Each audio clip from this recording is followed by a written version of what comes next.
It looks as though you're on top of a garbage dump outside of a city. There is so much plastic, cans, and other society junk. Yep. What do we do about all this? So we have documented that this plastic is from all over the world. It's traveling from Europe into the Pacific and vice versa. It's accumulating in 5 different gyres in the ocean where that soup becomes more concentrated and it breaks down. This photograph of the hand with very, very small pieces of plastic is the way it ends up, and it ends up That is how it gets into the food chain and does tremendous damage to marine life. Exactly right.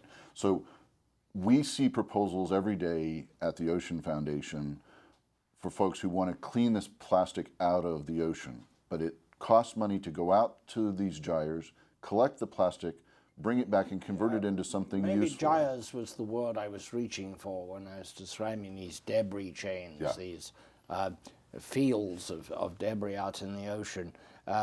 What are the dimensions of them? How many miles long can they be, and how wide can they be? These are miles and miles wide. One of them, it's more like a soup rather than an island of plastic, but one of them has been described as being the size of Texas in the North Pacific.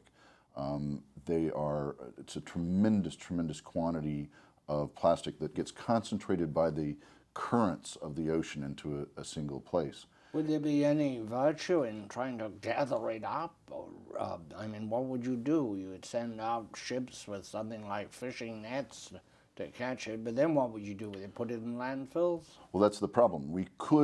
Plastic can be converted back into energy. Yes. The problem is the amount of energy it takes to go out there and collect it and convert it to energy exceeds the energy it would create. And so there's no economically viable way to get it out of the ocean, particularly when we consider how those small particles become the final stable position of the plastic that's out there. There are also microparticles that are used in cosmetics, etc., which start as infinitesimal particles, but nonetheless can be lethal. Right. And what we are seeing with those microbeads in cosmetics and face cleansers is what we actually need to do. Going out and collecting plastic out of the ocean is after the horses are out of the barn. It's too late. We need to stop the plastic from ever going into the ocean in the first place. And so this country just signed legislation to ban the sale of face cleansers with microbeads.